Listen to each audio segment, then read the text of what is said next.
The wrong pieces on the chessboard. Inspired by a few recent posts, several friends have asked me if I've finally woken up to the great political threat of wokeism. In particular, they're hoping that I'm ready to at least back the American right as the clear lesser of two evils. I fear my response is, it's complicated. From a global point of view, I continue to see the American left and right as moral approximates. No doubt one is even worse than the other, but they're both so vicious that I see little reason to precisely weigh their sins. While I disagree with the left on a larger number of issues, the American right is not merely wrong, but sadistic on the single most important policy issue on earth, immigration. If your idea of freedom is gleefully denying the vast majority of humanity the right to live and work where they please, I am not on your side. No way, no how, nothing doing. From a personal point of view, however, the American left has become quite bad for me. Why?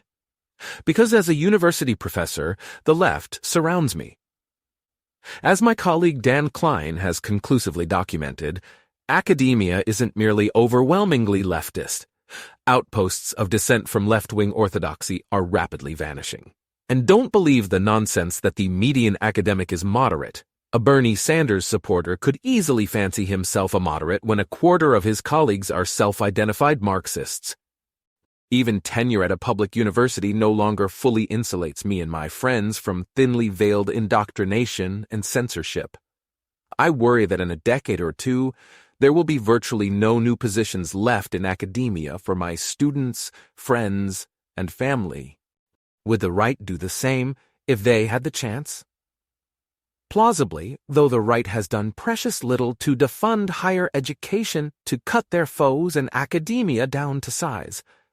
The key left-right difference, though, is this.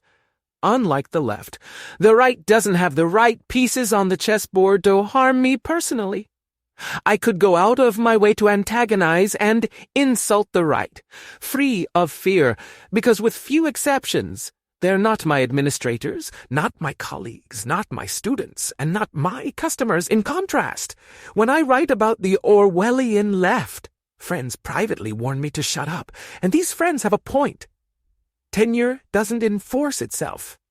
How worried am I that my tenure will be revoked for political reasons or any reasons?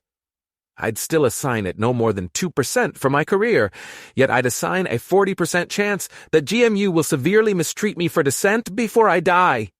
I say die, not retire, because thanks to tenure, I'm on the academic chessboard for life.